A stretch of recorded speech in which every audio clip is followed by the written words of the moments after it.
اللہ تعالیٰ قرآن میں فرماتا ہے یا ایھا آمنو، اے ایمان والو، توبو الی اللہ توبۃ نصوحا، اے ایمان والو جنہوں نے غلطیاں کر ڈالی، جن سے غلطیاں ہو گئی، اے ایمان والو اللہ کے پاس جھک جاؤ، توبہ کرو، اور ایسی توبہ کرو، خالص توبہ کرو کہ اللہ تعالیٰ تم سے راضی ہو جائے۔ تو میرے پیارے ساتھیو، وَسَارِعُوا إِلَىٰ مَغْفِرَةٍ مِّن رَّبِّكُمْ، اپنے رب کی رحمت کی طرف، اپنے رب کی مغفرت کی طرف اور اپنے رب کی رحمت کی طرف وہ تیزی سے آگے آؤ، اپنے رب کی طرف تیزی سے آگے آؤ۔ لیکن ہم نے اور آپ نے اللہ کو چھوڑ کر غیر اللہ کو اپنا شریک مان لیا۔ میرے پیارے ساتھیوں، مسلمانوں میں بھی بہت سارے ایسے لوگ ہیں جو غلطیاں کرنے کے بعد دوسروں کے پاس جایا کرتے ہیں اور ان سے غلطیاں معاف کراتے ہیں۔ میرے بھائیوں، اور دنیا میں نہ جانے کس کس لوگوں کا، کن کن لوگوں کا سہارا لیتے ہیں، وسیلہ لیتے ہیں۔ میرے پیارے ساتھیوں، اللہ کے نبی صلی اللہ علیہ وسلم سے ابو ہریرہ رضی اللہ تعالیٰ عنہ پوچھتے ہیں، اے اللہ کے نبی، من اسعد الناس بشفاعتک یوم القیامہ، قیامت کا دن ہوگا، آپ کی شفاعت کن کو نصیب ہوگی؟ آپ کس کے لیے جنت میں سفارش کریں گے؟ آپ کن لوگوں کے لیے جنت کی سفارش کریں گے؟ اللہ تعالیٰ سے کہیں گے یا اللہ یہ ہماری امت ہے، یہ ہماری جماعت کے لوگ ہیں۔ اللہ کے نبی صلی اللہ علیہ وسلم فرماتے یا ابا ہریرہ، اے ابو ہریرہ، مجھے معلوم تھا کہ یہ سوال سب سے پہلے تم کرو گے، کیونکہ تم نبی کی چوکھٹ میں رہا کرتے ہو، تمہیں حدیث سیکھنے کا جذبہ ہے۔ میرے پیارے ساتھیوں، ابو ہریرہ وہ صحابی ہے جو اللہ کے رسول کی چوکھٹ میں رہا کرتے تھے، اللہ کے رسول کے دروازے میں رہا کرتے تھے، حدیث سیکھنے کا جذبہ ہوتا تھا۔ اللہ کے نبی فرماتے ہیں ابو ہریرہ سنو، اسعد الناس بشفاعتی یوم القیامہ، کل قیامت کا دن ہوگا، میری شفاعت ان لوگوں کو ہوگی، میں ان لوگوں کے لیے شفاعت کروں گا، میں ان لوگوں کے لیے سفارش کروں گا جو لوگ من قال لا الہ الا اللہ خالصا من قلبہ، خالصا من قلبہ، من قال لا الہ الا اللہ خالصا من قلبہ۔ اللہ کے رسول صلی اللہ علیہ وسلم فرماتے ہیں کہ کل قیامت کے دن میں ان لوگوں کے لیے سفارش کروں گا جنہوں نے دل سے لا الہ الا اللہ پڑھا ہوگا۔ میرے پیارے ساتھیوں، جنہوں نے اس بات کا اقرار کیا ہوگا کہ اللہ کے سوا کوئی معبود برحق نہیں، اللہ ہی ہے جو انسان کو بنایا ہے، آسمان و زمین کو بنایا ہے، انسان کو کس طرح پیدا کیا ہے اور انسان کو سوچنے پر مجبور کر دیتا ہے اور انسان سے کہتا ہے وَفِي أَنفُسِكُمْ أَفَلَا تُبْصِرُونَ، اے انسانوں اپنے وجود میں غور کرو، اپنے ضمیر میں جھانک کر دیکھو، تمہیں اللہ کی نشانیاں یاد آئے گی، کیا تم اپنے وجود کے بارے میں نہیں دیکھتے ہو؟ یہ آسمان کو اللہ تعالیٰ نے بنایا، کس حکمت سے اور کس طرح سے بنایا ہے؟ آپ کا گھر ٹوٹ رہا ہے، کہیں پر زلزلہ آیا، آپ کا گھر ٹوٹ رہا ہے، آپ کے گھر میں 4 پلر ہیں، ایک پلر کمزور ہو گیا، آپ اس گھر میں ہیں، اس گھر کے چھت میں ہیں، وہ گھر ایک پلر سے کمزور ہو رہا ہے، وہ گھر ٹوٹ رہا ہے، آپ اپنے گھر کو چھوڑ کر کھلے آسمان کے نیچے بھاگتے ہیں، کھلے آسمان کے نیچے جاتے ہیں۔ اللہ تعالیٰ کہہ رہا ہے ان فی خلق السماوات والارض واختلاف اللیل والنہار لآیات لأولی الالباب۔ میرے پیارے ساتھیوں، اللہ تعالیٰ کہتا ہے آسمان کی پیدائش میں، آسمان کو بنانے میں، زمین کو پیدا کرنے میں، رات کا دن میں بدلنا، دن کا رات میں بدلنا، ان تمام چیزوں کے کرنے میں اللہ تعالیٰ کی بہت بڑی نشانی ہے، اور ہر عقل مندوں کے لیے یہ نصیحت ہے، عقل مند والا اس پر غور کرے۔ میرے پیارے ساتھیوں، گھر تھوڑا کمزور ہوا، زلزلہ آیا، جس گھر میں اور بھی پیلریں مضبوط ہیں لیکن ایک پیلر کمزور ہوا، اس گھر کو چھوڑ کر کھلے آسمان کے نیچے آ گئے، لیکن وہ آسمان کیسے بنا ہے جس کی نہ کوئی پیلر ہے نہ کوئی کھمبا ہے؟ آسمان کا کوئی پیلر نہیں، کوئی کھمبا نہیں، لیکن ہم پناہ لیتے ہیں تو کس میں؟ آسمان کے نیچے، کھلے آسمان میں۔ میرے پیارے ساتھیوں، جنہوں نے اللہ پر ایمان لایا، جنہوں نے توحید کو سمجھا، من قال لا الہ الا اللہ خالصا من قلبہ، جنہوں نے دل سے لا الہ الا اللہ پڑھا ہے۔ اگر ہم نے دل سے لا الہ الا اللہ کا اقرار کر لیا، وہ لوگوں دنیا کا وسیلہ فیل ہو جائے گا، ہم کسی آدمی سے وسیلہ نہیں لیں گے۔ میرے پیارے ساتھیوں، افسوسناک بات ہے، مسلمانوں میں بہت سارے ایسے لوگ ہیں جو مردوں کا وسیلہ لیتے ہیں، پیروں، پنڈتوں، بابوں کا وسیلہ لیتے ہیں اور کہتے ہیں کہ ہم نے گناہ کیا ہے، ہم ان کے دربار میں جائیں گے، ان سے کہیں گے، وہ اللہ تعالیٰ سے کہے گا، اللہ تعالیٰ ہمارے گناہوں کو معاف کر دے گا، اللہ تعالیٰ ہمارے گناہوں کو مٹا دے گا۔ میرے پیارے ساتھیوں، قرآن پڑھی، اللہ کہتا ہے یوم یقوم الروح والملائکۃ صفا لا یتکلمون الا من اذن له الرحمن۔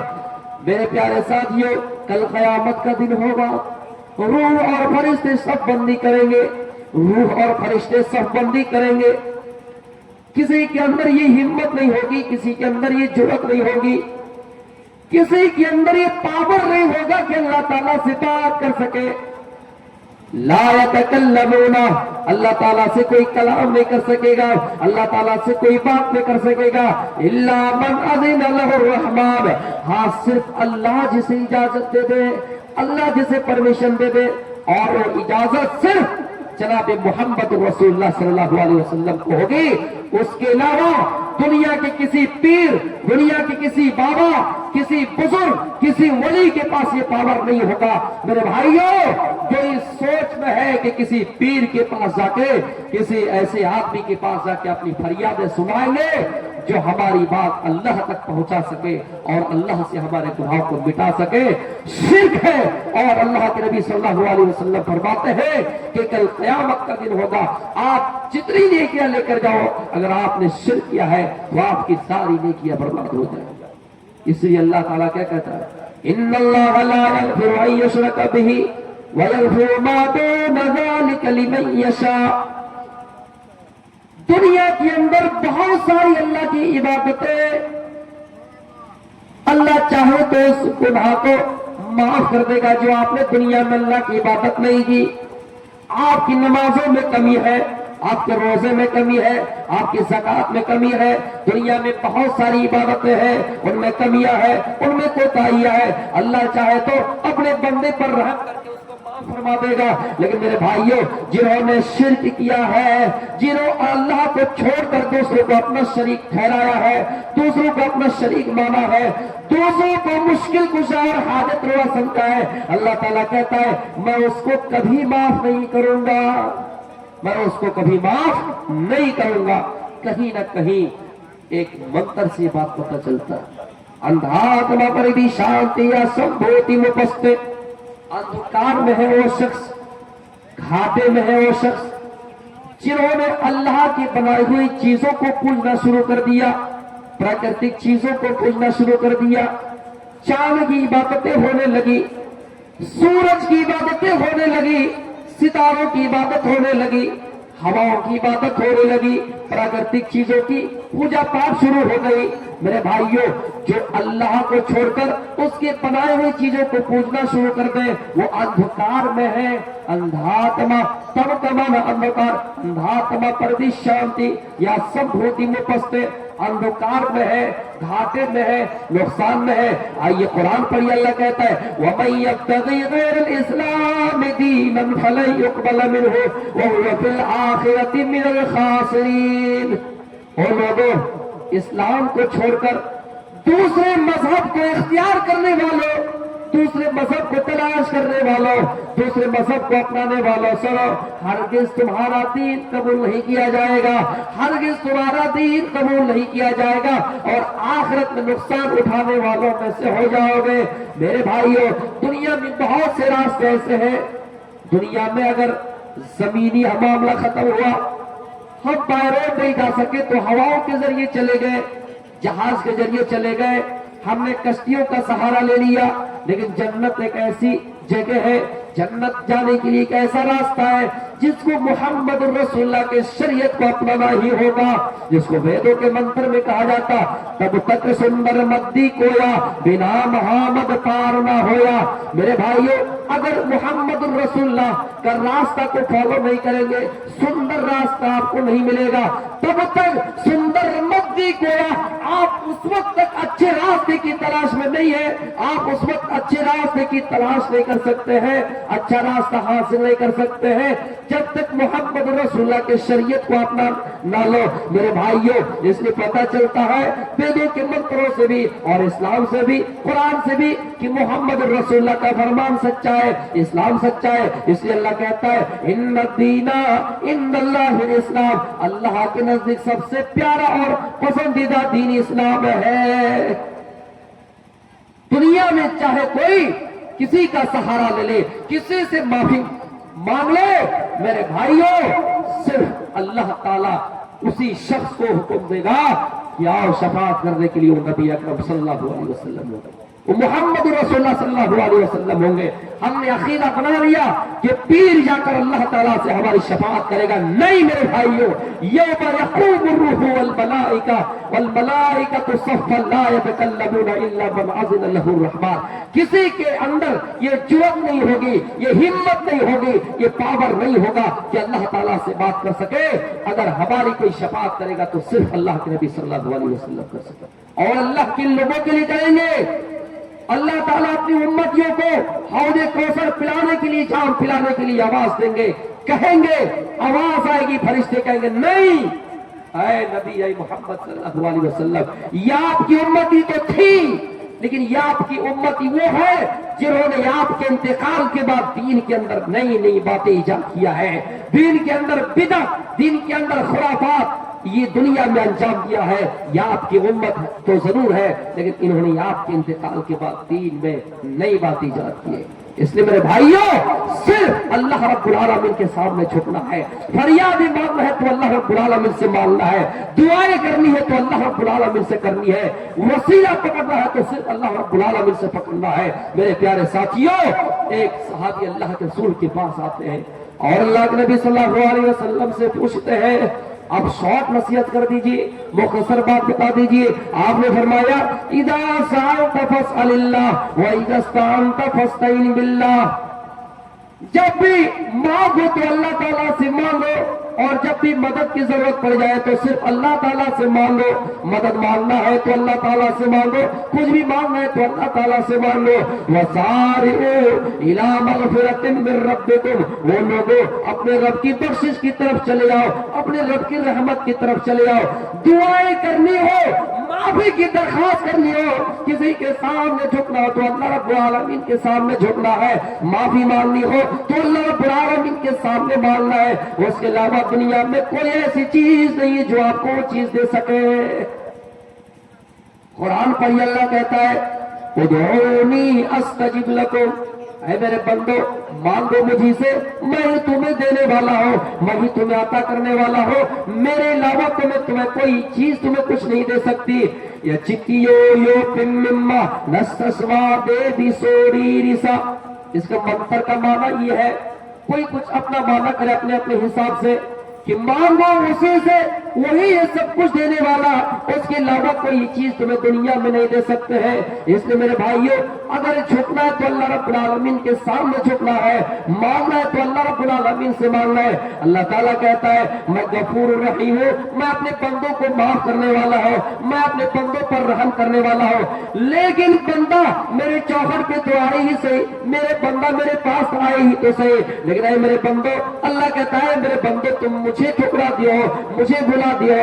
اللہ کہتا ہے آؤ میرے چوکھٹ پہ، آؤ میرے دروازے پہ۔ اللہ اپنی رحمت لے کر گھومتا ہے، اللہ اپنی رحمت لے کر معاف کرنے کے لیے بندوں کی تلاش میں فرشتوں کو لگاتا ہے اور کہتا ہے فرشتوں دیکھو کون بندہ ہے جو روئے زمین میں مجھے یاد کر رہا ہے، کون بندہ ہے جو مجھے روئے زمین پہ یاد کر رہا ہے۔ لیکن میرے بھائیوں، سوال یہ پیدا ہوتا ہے کہ بہت سے لوگوں کا ایمان کمزور ہے، وہ یہ کہتے کہ ہم نے دیکھا ہے باپ انتقال کر گیا، دادا انتقال کر گیا، آج تک کوئی واپس نہیں آیا، پتہ نہیں مرنے کے بعد اللہ ہوگا یا نہیں۔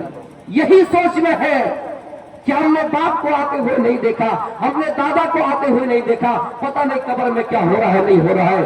ڈاکٹر ہریش کمار کو آپ جانتے ہوں گے, یہ فزکس سے پی ایچ ڈی کیا ہے, ایک ڈاکٹر ہے جن کے دماغ میں خیال آیا کہ مرنے کے بعد اللہ کا وجود نہیں ہے. سائنس نے بہت ترقی کی ہے, لیکن سائنس یہ نہیں کہتی ہے, سائنس سے پتہ نہیں چلتا کہ مرنے کے بعد اللہ ہوگا. بہت سارے عالموں کے پاس گئے, بدوانوں کے پاس گئے کہ بتاؤ مرنے کے بعد اللہ کا وجود ہوگا تو کیسے؟ اپنے اپنے حساب سے اس کو سمجھایا, دیکھو مرنے کے بعد یہ ہوں گے. وہ کسی کی باتوں سے مطمئن نہیں ہوئے.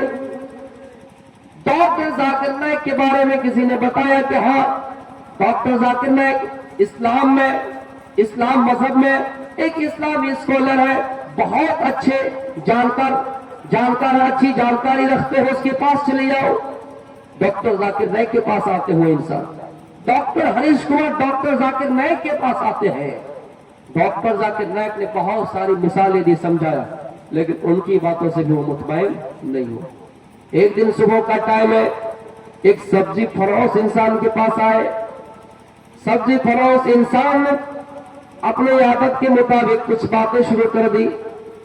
ڈاکٹر ہریش کمار دیکھا کہ یہ اچھی آدمی نمازی ہے, اور ان کے سر پر ٹوپی ہے, چہرے پر داڑھی ہے. ڈاکٹر ہریش کمار اس کو اپنی عادت کے مطابق پوچھتے, بتاؤ تم دنیا میں اچھے کام کرتے ہو, نمازیں پڑھتے ہو, عبادت کرتے ہو, لیکن یہ بتاؤ مرنے کے بعد اگر اللہ کا وجود نہیں ہوا, مرنے کے بعد اگر پتا چلا کہ اللہ نہیں ہے, تو تمہاری نمازیں کہاں جائیں گی؟ تمہاری عبادت کرنے سے کیا فائدہ ہوگا؟ میرے بھائیو, ڈاکٹر ہریش کمار کو وہ سبزی بیچنے والا آدمی سمجھاتا ہے, کہا ڈاکٹر صاحب آپ کے پاس دو آپشن ہے, یہ کہ آپ یہ مان لیجئے کہ مرنے کے بعد اللہ نہیں ہوگا, مان لیجئے کہ آپ مرنے کے بعد اللہ نہیں ہوگا. دوسرا یہ کہ آپ مان لیجئے کہ اللہ ہوگا, اگر مرنے کے بعد پتا چلا کہ یہ اللہ نہیں ہے تو کوئی بات نہیں, ہم دونوں برابر ہو جائیں گے. دنیا میں اللہ تعالیٰ نے حرام کاموں سے منع کیا, ہم نے حرام کام نہیں کیا. نماز کی طرف بلایا, ہم نے نماز پڑھی. روزہ رکھنے کا ہم نے روزہ رکھا.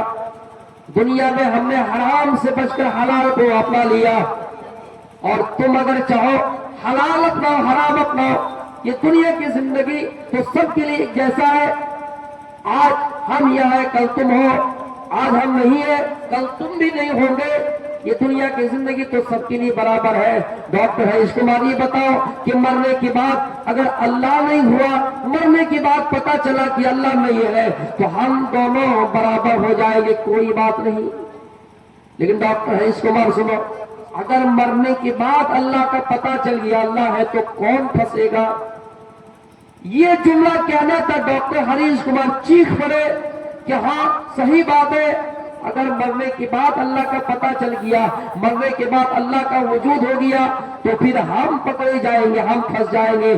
اس نے میرے بھائیوں ڈاکٹر ہریش کمار کو بہت بڑے بڑے عالموں نے سمجھایا, بہت بڑے عالموں نے اس کو سمجھایا, لیکن کسی کی بات ان کے دماغ میں نہیں آئے. لیکن وہ سبزی بیچنے والا آدمی اس طرح سے سمجھایا, ڈاکٹر ہریش کمار اطمینان ہو گئے, وہ مطمئن ہو گئے, اور کہنے لگے کہ میں اب اسلام قبول کر لوں گا. میرے پیارے ساتھیوں, اور ڈاکٹر ہریش کمار اسلام لے آ جاتے ہیں. اللہ تعالیٰ نے جو بھی ہمیں کہا ہے کہ دنیا میں یہ کرو یہ نہ کرو, اگر مان کے چلیے اسلام میں سور حرام ہے, اللہ کے رسول نے منع کیا ہے, کتے کا گوشت کھانے سے منع کیا ہے, تو میرے بھائیوں دنیا میں میڈیکل سائنس آج بھی ہے اور چل بھی رہے. آپ پتہ لگا لیجئے کہ سور کھانے سے کیا نقصان ہے.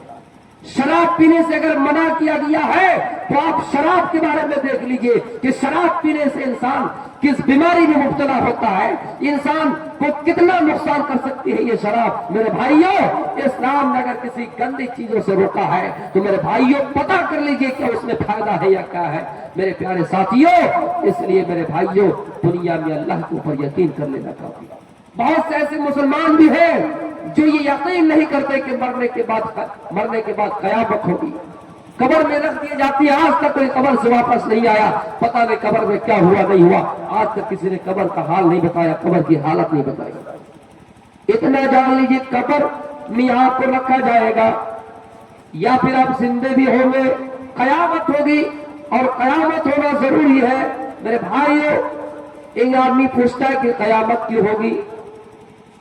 یہ بھی سوال کرتا ہے کہ انسان مٹی سے بنا ہے اور شیطان آگ سے بنا ہے، اور جہنم میں جو سزائیں ہوں گی وہ آگ ہوگی، اور آگ میں انسان کو جلایا جائے گا، شیطان کو جلایا جائے گا۔ لیکن شیطان تو آگ سے بنا ہے، شیطان کو آگ سے کیا تکلیف ہوگی؟ یہ سوال کرنا تھا، ایک ڈھیلا اٹھایا اور اس کو فوراً اس کے اوپر مار دیا۔ میرے بھائیوں، وہ آدمی تھانہ جاتا ہے، وہ آدمی تھانہ جا کر یہ FIR درج کراتا ہے، اس آدمی کو بلایا جاتا ہے جنہوں نے ڈھیلا پھینکا، جنہوں نے ڈھیلا مارا، ڈھیلے کا استعمال کیا، مٹی کا ڈھیلا استعمال کیا، اس آدمی کو بلایا جاتا ہے۔ کہا صاحب آپ نے اس آدمی کو ڈھیلا مارا؟ کہا ہاں میں نے ڈھیلا تو مارا ضرور ہے، لیکن میں نے مارنے کی نیت سے ڈھیلا نہیں مارا، میں نے سوال کا جواب دیا۔ اچھا سوال کا جواب؟ کیا سوال تھا؟ سوال یہ تھا کہ آدم مٹی سے ہے، آدم کی ساری اولاد مٹی سے ہے، شیطان آگ سے ہے، جہنم کی آگ شیطان کو کیا تکلیف دے گی؟ میں یہ پوچھنا چاہتا ہوں کہ انسان مٹی سے بنے ہیں، لیکن مٹی کا ڈھیلا اٹھایا اور انسان کو مارا تو تکلیف ہوئی۔ انہوں نے دوسرا سوال یہ کیا کہ اللہ تعالیٰ دنیا میں حساب و کتاب برابر کر دیتا، دنیا میں سزا دے دیتا، لیکن قیامت کرنے کی کیا ضرورت تھی؟ یہ بتائیے کہ میں نے اس کو ایک ڈھیلا مارا، انہوں نے تھانے میں شکایت کی، تھانے میں میرے بارے میں FIR کیا، تھانے میں میرے بارے میں مقدمہ کیا، تو ظاہر سی بات ہے دنیا کی عدالت وہ عدالت ہے جہاں ایک انسان کو ہر طریقے سے پوری طرح سے اس کو سزا نہیں دی جا سکتی ہے۔ مثلا میرے بھائیوں، کسی آدمی نے کسی کو قتل کیا ہے اور قتل کے بدلے اس کو عدالت یہ فیصلہ سناتی ہے، عدالت اس کو سزا دیتی کہ قتل کے بدلے اس کو قتل کر دیا جائے گا۔ لیکن کوئی ایسا آدمی جو بہت بڑا گنڈا ہے، بہت بڑا گنڈا ہے، سماج میں فساد مچا رکھا ہے، ایک